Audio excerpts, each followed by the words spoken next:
you know that scene. I don't know if this is going to be a complete random reference for people, but you know that scene in Friends. And if you're not a watcher of Friends, I apologize. But you know that scene in Friends where Chandler's in the bath and Monica walks in and he just looks around and goes, I think it might be Joey that walks in and he just goes, I've had a very long, hard day. And that is how I feel right now. Hello and welcome to the Gooner Talk. Back again with you guys for another show. Back again after Arsenal's 2-0 defeat to Chelsea at the Emirates, of which I was there today, hence why the show was not straight after. So apologies for those of you that were sitting and expecting there to be a show straight after. As I have said, this season it's probably not going to be that regular.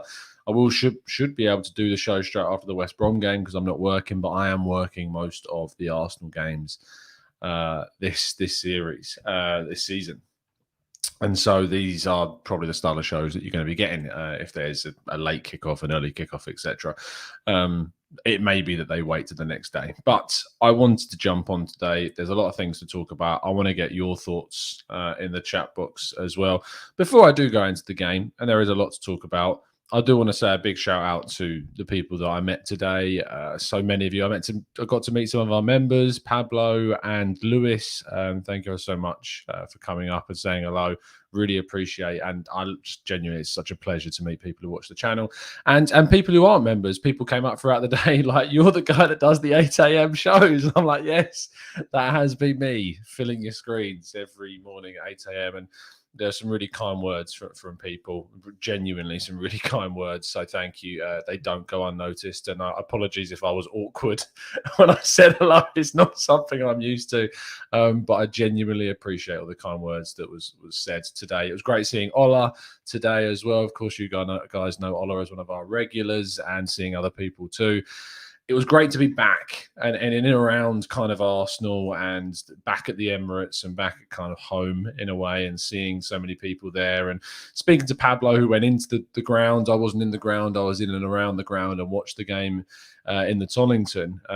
But Pablo, all he could talk about was the electric atmosphere. Despite the result, the actual atmosphere of the ground before the game was apparently unreal.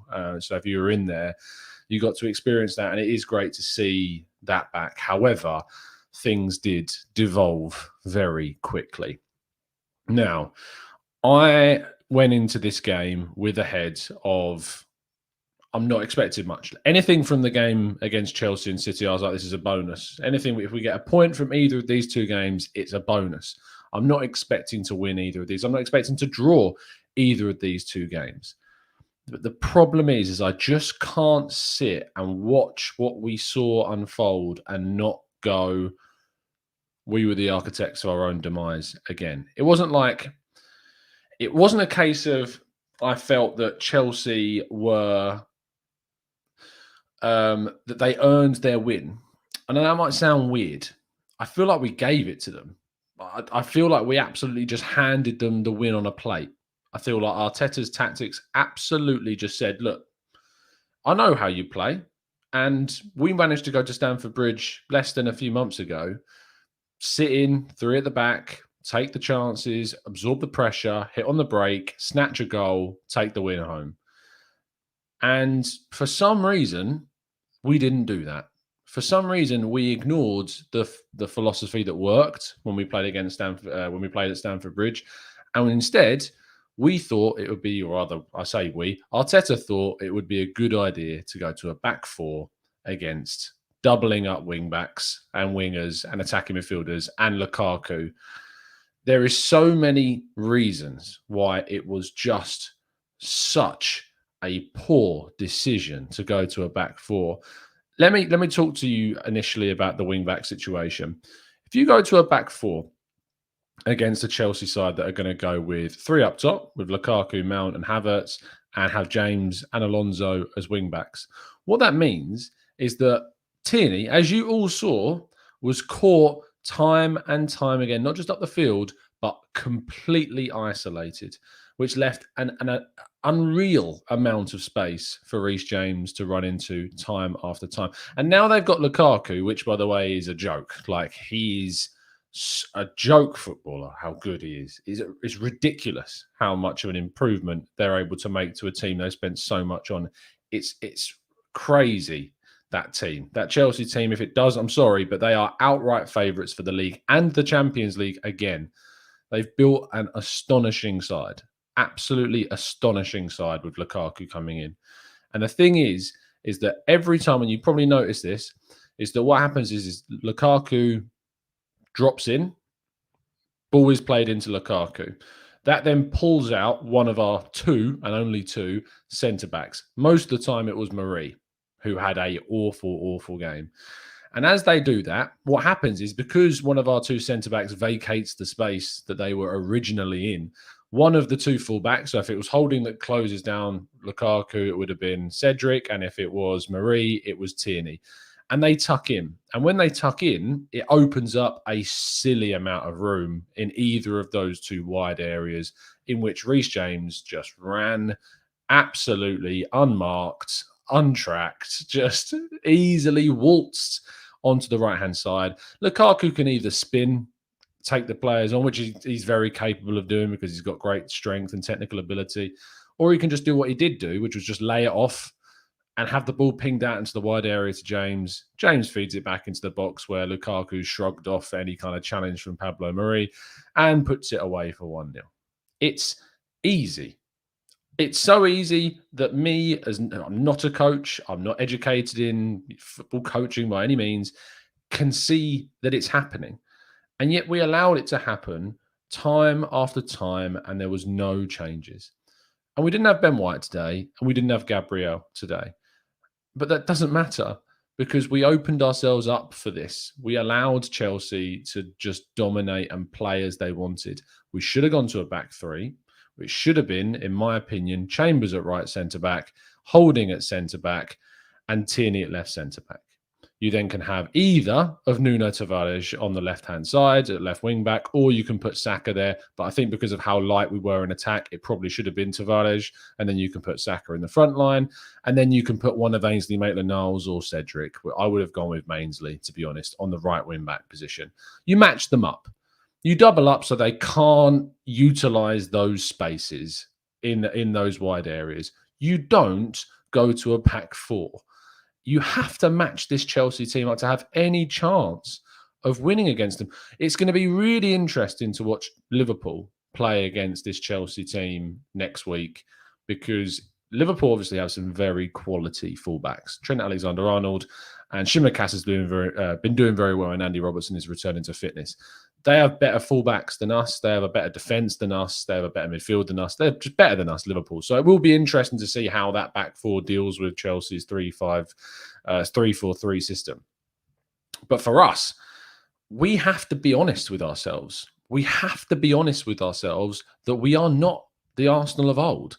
We're not a top four. We're not a top six team. We finished 8th the last 2 seasons. We are not a top 6 team. And so we can't go toe-to-toe with these teams. They are just different class to us. We brought on Aubameyang, Balogun, and Tavares in the game, right? And Aubameyang was half-cooked. He was not 100% fit, as we know. He had 1 training session, and that was it. Meanwhile, Chelsea are bringing on Hakim Ziyech, N'Golo Kante, and Timo Werner for a combined figure of, 120 odd million quid. It's just different levels. It's just a different stratosphere to what Chelsea and Arsenal are. And it's how we would try to go toe-to-toe with them is just naive. It's ignorant of their quality, and it's arrogant. And it was a tactical disaster. Beyond the fact that I didn't have a clue what we were trying to do when we were actually in possession, bar than hit them on the counter. I don't understand what we tried to do.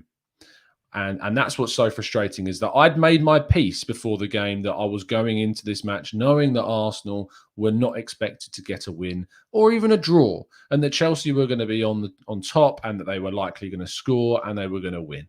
I'd reserved myself to that. I knew that. I said that before the game. I predicted a 3-1 loss to Chelsea. I mean, 1 was generous to Arsenal. Could have been 4 or 5-0 today. But what frustrates me was that if we'd have gone into that game really, hunkered down, dug in, gone with the five at the back, and just got a couple of chances on the break and maybe got a bit lucky or missed a couple of good chances that we would have got in the game, I would have been able to come to terms with that. But I can't come to terms with a clear and obvious error from a managerial position to try and go toe-to-toe with a side that are just far and away better than us. You need to be smarter. You need to be savvier. You need to have a sensible head on your shoulders to know when you are the underdog. And we just, time after time, don't have that mindset. We are still arrogant. We are still making silly decisions. We are not recognizing where we are. We're not recognizing the players that we have. And also, we're relying on kids like Sambi Lokonga, who was brilliant again. What a signing he is. What a signing Sambi Lokonga is to this team. And I feel sorry for him. At this stage, I feel genuinely sorry for the kid. That a 21-year-old guy coming from the Belgian league into a completely different situation, into a really, really volatile place, is being lent upon with Partey out to be the crux of our side, to drag us forward, to defend, to run, to pass, to do literally every pulling of the strings, because we have no one else that's doing it. I feel sorry for the guy. I really do. And we can't keep relying on these kids to drag us to victories and to points. Our season will start against Norwich, because whilst I hope that Arteta learns from these mistakes and plays a different formation against Manchester City, I don't think he will. I don't think we'll go to a back three against City, even though we should. I think that we will continue with the back four, and I think we'll get battered. Absolutely battered. And that means we'll go into the fourth game of the season without a goal and without a win, without any points of any merit on the board, and our season starts against Norwich. And it might go in against Norwich after a transfer window in which we didn't upgrade central midfield from a starting perspective, and we haven't upgraded the right back position. If we don't do those two things, that's the situation that we find ourselves in. There's my rant. There's my monologue. Let's go to what you guys are saying in the chat box. One thing we rely upon in the channel is always for viewer interaction. So let's get to that now and get some of your thoughts and feelings. I'm not going to be staying on for the usual 45 minutes to an hour because I'm absolutely shattered. I'm so done. I'm so done today. Cookie Monster. Tom, isn't it crazy we haven't started the Premier League? An unproven 21-year-old from the Belgian league. Glad he looks brilliant, but we shouldn't be in this position. And you're spot on, mate. You're absolutely spot on. Daryl Price says toe-to-toe means same system. Who knows what happens if we play the same? If we play some system, this was the same system when we won last game. It wasn't the same system. It's not. Going toe-to-toe with Chelsea is not playing the same system. Going toe-to-toe with someone is putting you going full tilt, trying to win the game. You're trying to win the game. You're not trying to hold out and, either nick a goal somewhere or dig in for a draw. Toe-to-toe is trying to win. We tried. That's what Arteta was trying to do. He went into that game with a formation and a system that was trying to win the game. Playing the same system as someone is not necessarily meaning you're going toe-to-toe. It doesn't mean you can't go toe-to-toe by playing the same system. You can. Teams do. We'll go toe-to-toe with City if we go 4 against 4 against them next weekend.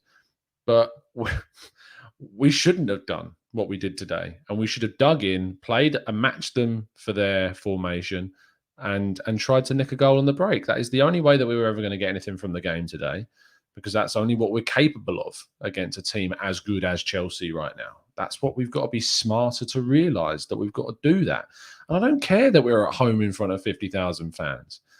You've got to do what you need to do to try and get points in this league, especially for a team like Arsenal that are not expected to win these matches. Far from it. That's the issue with this. It's just arrogance. It's pure arrogance, what I saw today from the team selection. Thracian says, I hate that football is now dominated by money. Chelsea, Man City, Villa, etc. would be nowhere without their owners. Villa less so. Villa are a European champion.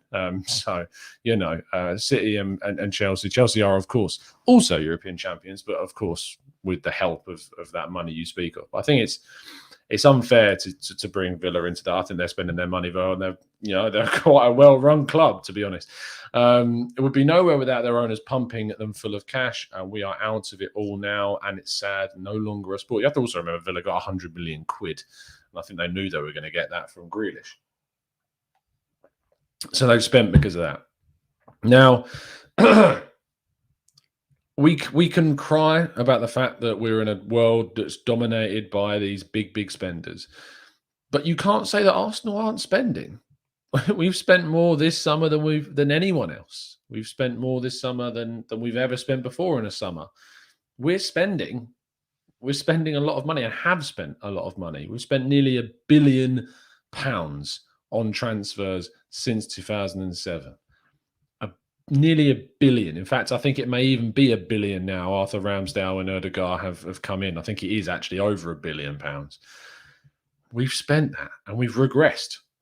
We've gone backwards. Have Leicester spent £1 billion in the last 10 years? I don't think they have. I don't think they have at all. Have Liverpool spent £1 billion on transfers over the last 10 seasons? I'm not sure. Maybe we've spent more than they have over the last 10 years. They've done exceptionally well. It's not, we can't just bring it back to money. If you want to be a title challenger, then yeah, you can talk about money. You can talk about the fact that we don't have someone pumping in money like City and Chelsea do for 10 years. We don't have that. But we're not looking to be title challengers right now. We just want to be in the conversation for top four. And you don't have to have an owner that pumps you full of money to be a competitor for the top four in the Premier League, as proven by Leicester and Liverpool. It's a myth that you need an owner that pumps you full of money to be a top four contender. You don't. You need to have smart people behind the scenes recruiting and selling and bringing in players and appointing managers that make sense to the team. That's what you need to be a top four competitor. To be a title challenger on a regular basis, you need an owner that's going to invest on top of good recruitment, good sales, and everything else. But to be a top four contender, you don't necessarily need the owner that's going to pump your full of cash. You just need good decision making, and you need good recruitment, you need good sales, and everything of the above we've talked about. So I disagree in the sense that we're in a world dominated by the kind of investors that are just pumping money in, because whilst that may be true for a couple of clubs, for the targets that we've got, it's not an excuse. It's not an excuse. The real Yanis, thank you so much for the donations. As fans are too reactionary. We are digging ourselves out of a hole that was dug years ago. It ain't on Edu or Arteta that we spent so much and still haven't even addressed any of our problems. It's just my opinion. Yanis, what I would say to that is that, look, I get your sentiment, and it isn't, you're right, it isn't Edu and Arteta's fault what happened previously, and Edu is working to address the problems. And I think that all the signings that we've made this summer have been necessary signings, that we've needed to make those signings. But the problem is that we're not getting the best of our team. We're not seeing a system. We're not seeing a style. We're making consistent mistakes over and over again. And that is on the coach. Like that I can't not point the finger there. That is on him to make a difference, to make a change. And that's not happening. So whilst I agree that they have been lumped with an awful situation, I don't think that what's happening on the pitch is the right thing for me to sit here and to be okay with what's going on. That's where I sit with this. The Irish SCR, the Irish Serb guy. So I don't know why I started spelling out the word. The Irish Serb guy says 120 million is wasted if we don't get a top centre mid. You don't win it with kids. Tactics were stupid considering the players available. Back three was needed. Absolutely. I can't disagree with any of that, mate. You're spot on. Kim says Edu is literally the technical director and Arteta picks the players. Biggest spenders so far. Why would it not partly be their fault? Edu, as I said, I have sympathy for that side of things. He spent what we've needed to spend. We've spent more than anyone else. They're spending what they've got available. Like, the window's not yet over too. They still need to move out players. They've made mistakes. Willian, Runnison are mistakes. But on the whole, I'm happy with what we've done, but we need more. We need more. Way more. And I don't know what's being made available. I don't know our budget. No one knows our budget. We get told that Arsenal got 250 odd million to spend and people lie to the fan base. We don't know that. We don't know how much they have. But with Arteta, there's very little I can say to defend it, if anything, and that's the problem. Alex says missing players isn't a valid excuse for me. Teams missed 3 or 4 important players most of the season last year, yet still stuck to their game plan. Mikel doesn't have a method with the players, which players can produce. Look, Liverpool lost their entire central defensive department for pretty much the entire season, and they still made fourth. They made fourth with Nathaniel Phillips at centre-back, with Reece Williams at centre-back, with Joel Matip coming in here and there, with players playing out of position. I think Trent even went to centre-back at one point. Like, they still made it. And they didn't have Fabinho for a lot of the season. They lost Alisson for a few games. They lost Thiago at times. Mane, wasn't even having a good season. It was all reliant upon Salah and other players in the team. Look, and they still made top 4. It is not an excuse to say that players are gone, because it's down to us to have a depth in the team and to bring in players to replace those. And I'm sorry, but even if you're lacking those players, to try and go toe to toe with Chelsea like we did today, like we tried to, makes no sense. If you're lacking players, play defensive, dig in, and try and hit on the break. That's the only thing you can do. But we didn't. We just opened ourselves up, and Chelsea ruined us. Absolutely ruined us. Iron Cub says we're still way too one-dimensional in attacks as well. Pepe looked lively at times, but unfortunately for him, Arteta ball is passed to Tierney. I just can't get my head around this lack of idea, this lack of invention. There's nothing different that we're trying. It's just lump the ball to Tierney, put the ball in the box, and pray. That is it. That is all we're doing. Pray for the ball to drop to someone. It's boring. It's one-dimensional. It's just lackluster. It lacks invention. It's just not what you want. It's awful. It really is awful. Let's not shout in the chat. I'm not going to read your comments out if they're all caps. Not a chance. The real Yanis says, the thing I want is a top quality squad. Until then, I don't care who the manager is, because for me, if we aren't competing, I don't care. 5th, 10th, same. 5th, I disagree with Yanis. 5th is, 5th's in Europe. We want to be in Europe. At the moment, 6th is the target. 6th is the minimum. That's what we're looking at. We need to get into the top 6 this season. And it looks so far away. It absolutely. And we need to gradually build towards this top quality squad. But this season was an opportunity. This season was a chance without any European football to really take advantage of that fact. And we've not improved the starting 11 enough. It's pure fact. We have not improved the starting 11 enough this season and this summer. It's a wasted opportunity. Ingar says the lack of ideas is fully the manager's fault. There is no tactics or a style of play. Sack him tonight and get Conte. Do you really think Conte is going to want to come here? Do you really think Conte is going to come here? Because I don't. Why would Conte come here? We've spent a load of money. We're not spending any more, really. I don't see us spending much more. We're in an awful state of form. Why would Conte come here? Why would he want to do that? Why would he want to risk a reputation? Why would he want to risk he's out there, he's available, but why would he want to come? I have no idea. No idea. And then you have to ask who. Like, I genuinely struggle to think who. Who do you bring in? Who do you bring in? I don't think that's a reason to not, change the coach, but I don't know who it is. I don't know who you bring in if not Conte. I don't know. And no one can give me a reason as to why. Like, people throw out names, but they don't tell me what it is that person would do. It's just a name at the end of the day. Like, I see people say like Eric Ten Hag, or go get Brendan Rodgers from Leicester. Why would he leave? Why would he leave Leicester? What's Ten Hag going to do different? What's Ten Hag going to change about the club? How would you know he's going to change the style? Lucien Favre says Rancid. Look, I mean, Dortmund were awful at the end of his tenure. Awful, dreadful. How do we know that's not going to happen with Arsenal? And this is the problem, is that the good coaches are taken. The good coaches are in places already. Like, it is such a devoid market for coaches. If you can get Conte, I'm well up for that. But I just don't think it's possible. I just don't think it's feasible to go and get a Conte this at the moment. I don't know. Let's go to HV says, get the coach from Shakhtar or Nice or Sevilla or any other decent side in Europe. All are better than Arteta. And again, Nice have Galtier, who has just joined from Lille, so he's going nowhere. Shakhtar, I don't know of who their coach is, and Sevilla, Julian Lopetegui, he didn't want to leave for Spurs, who finished above us in the table.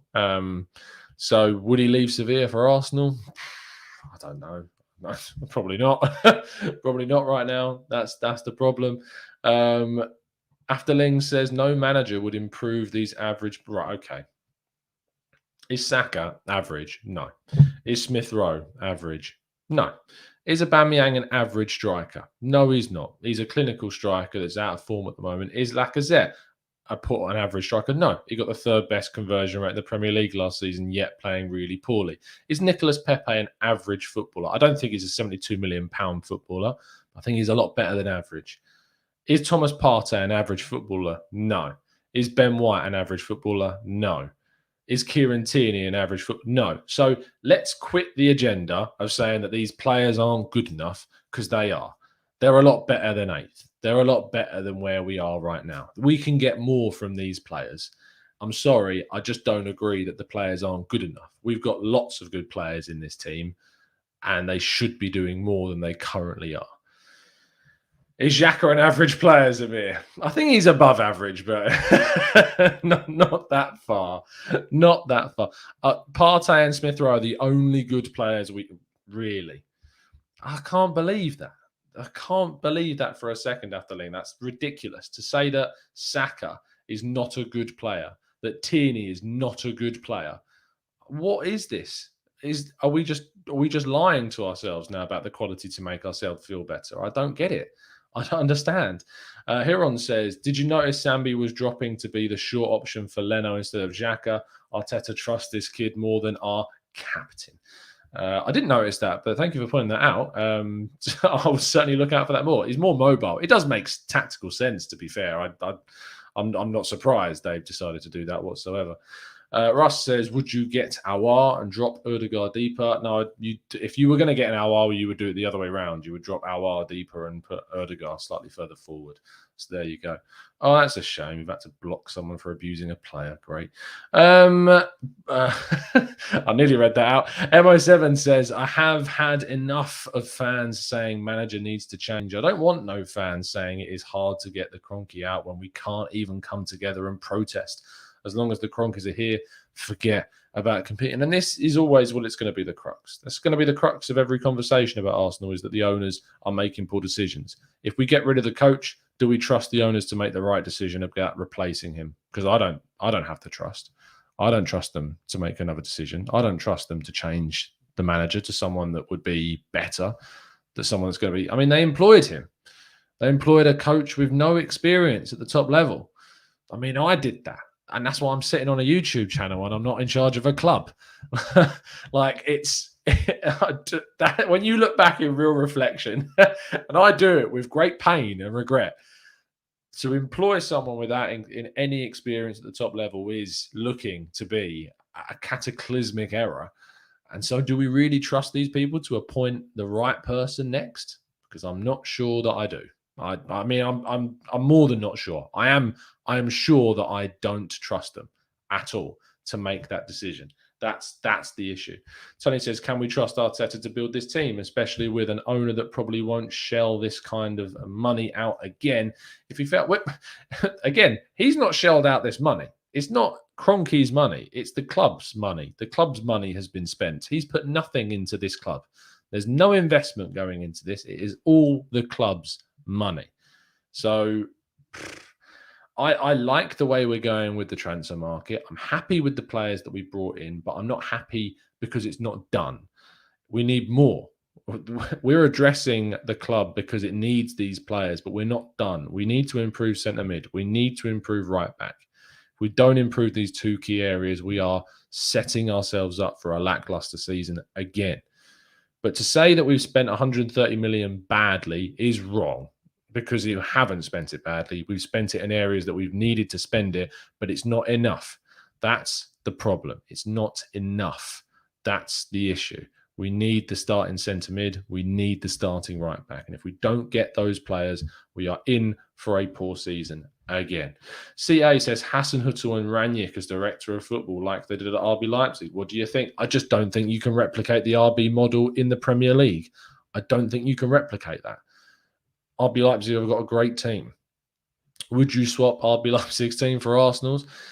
It's close, isn't it? I mean, they've got a lot of amazing players, like Szoboszlai. They've got obviously players like Dani Olmo. They've got players that they bring through and nurture players like Upamecano and Konate and sell them on. They've still got the likes of Mukiele at the club. They've still got players that are really going to push them forwards. They've just signed Andre Silva. Like, I'm not sure you can do the RB project at Arsenal in the Premier League. That's the problem. Like, you look at what we're doing. We're doing some RB things right now. We're signing young players that have got loads of potential.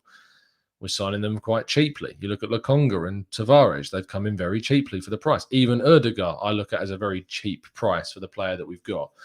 But the problem is that you need a balance of your squads. You can't have an under-23s like rule that they have at RB Leipzig, which they used to have until they signed Andre Silva, for instance. But you can't have that type of rule in the Premier League because you need experience. You need quality to improve the team immediately, and that's not happening at Arsenal.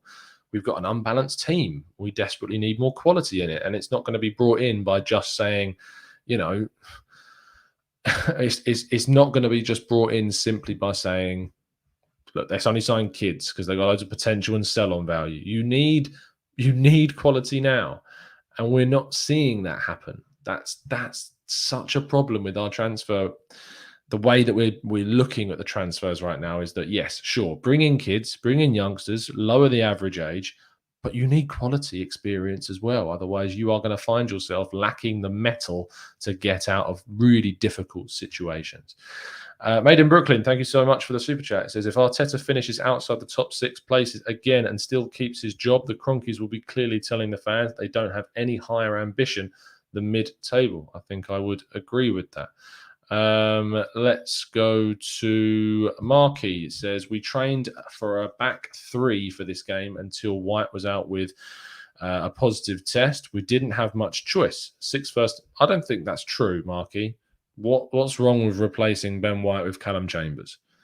Why couldn't we have done that? Why couldn't we have gone for a back 3 of Chambers, Holding, Tierney, wing backs, Maitland-Niles, Tavares, midfield, Lokonga, Xhaka, front 3, Smith Rowe, whoever you want to put a striker, Balogun, Martinelli, if you want to risk Aubameyang, and Pepe on the right. Well, you could put Pepe up top, but even Saka at right wing. Do whatever you like, but you had the options, Marky. You can match them up. That's what you can do. You can match them up. You can go to a back 3. You can dig in and hit them on the counter like we did at Stamford Bridge.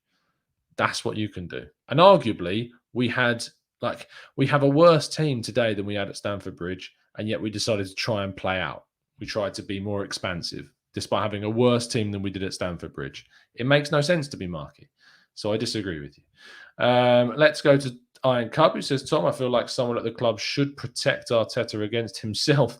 I think that we need to bring in an experienced assistant manager who is able to set Arteta straight. Why don't we just bring in an experienced coach who can just do it himself? Would be my response to that. Nick says, what concerns me is I don't understand what our style of play is anymore. We've got no identity. At least with Wenger, we had an identity and a certain way of playing. Can't disagree. I don't see a style of play. I do not see it whatsoever. Can we stop spamming my chat? Thank you. Zamir says, too many times they pulled us to one side and created a 2 versus 1 versus Tierney, and a simple ball from Alonso goes to Reece James and they're in. And it happened time after time because guess what? We didn't match them up. It's as simple as that. Jeffrey, what happened with the protest? About 30 people showed up, mate. It was frankly embarrassing. I wrote a piece on it. It's out on Football London right now. In fact, let me just get it up on the screen for you. I'll leave a link to it in the chat box right now so you can go and read it. But we covered it. We've interviewed a few people that went to it. It was embarrassing. And some people traveled genuinely from quite far. So one guy we spoke to traveled all the way from Bristol. One guy traveled down from Kettering. Like, people came down to get involved because they're passionate, and I respect if you want to protest. You've got an absolute right to protest. but it was done. It was organised awfully. It was organised dreadfully, and there was smatterings of tweets. And I'll tell you what, a lot of people that tweeted out. I mean, what's? I understand that response would be, we're spreading the word. What's the point of sharing something about a protest if you're not even going to go? What's the point in doing that? What's the point in putting out a tweet? You just, I'm sorry, but I just think it's a bit attention seeking, to be honest.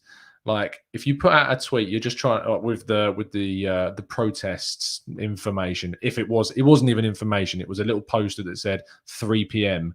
Cronky out. That was it. It was poorly done, poorly made. I'm all for free speech with freedom, without freedom from scrutiny, of course. But at the end of the day, if you want to protest the ownership, do it. Like, absolutely, you got the rights to go do it. But if you're going to do it, at least do it properly.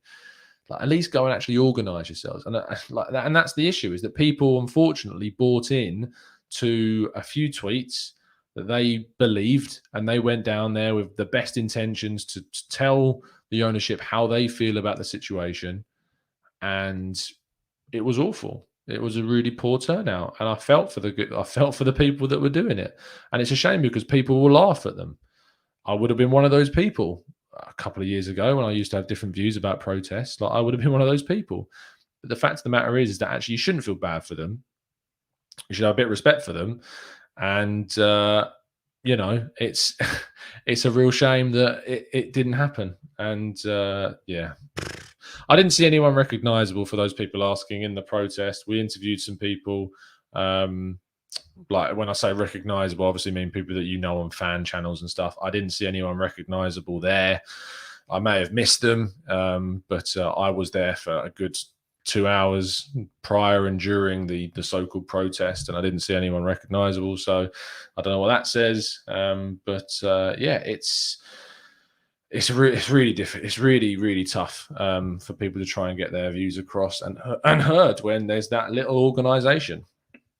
Go check out some of the videos that we did when we interviewed some of the fans that went there, because, as I say, I genuinely feel for them. Absolutely.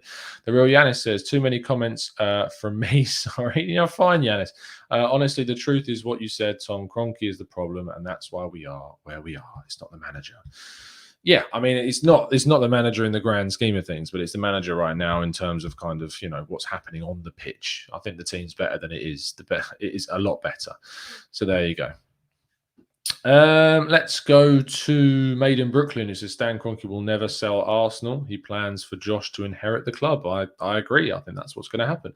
OO says the Amazon documentary is to communicate and set the narrative to fans, and that this project will last 3+ years.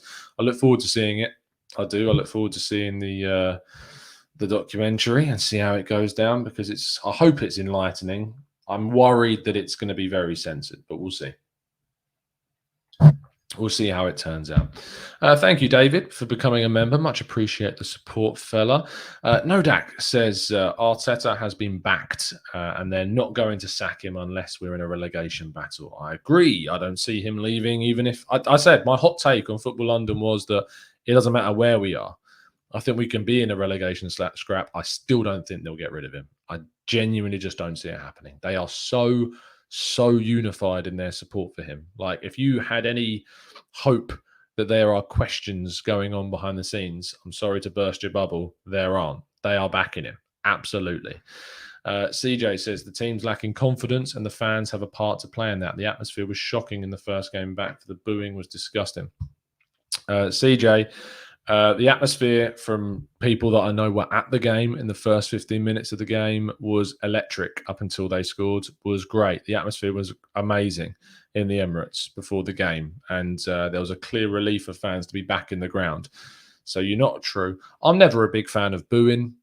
I think that booing is a little strange, especially when you don't turn up to, say, a protest that was on before the game. If you're not happy with the situation, if you're not happy and you're so unhappy that what you want to do is boo, I mean, we've already had bad enough things with booing players taking the knee, for goodness sake, and we're now booing, like, just booing in general is bad.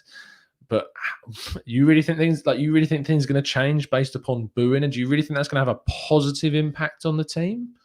I don't think so. I really don't think it is. And that's the thing about, I think there's a difference between, say, having a protest in which you're asking for, say, the Cronkies to leave, which is fine, but to boo, it's such a general, vague, negative message to send out. It doesn't say anything direct. It's just a negative noise in which every single player, no matter how well they performed on that pitch, hears it.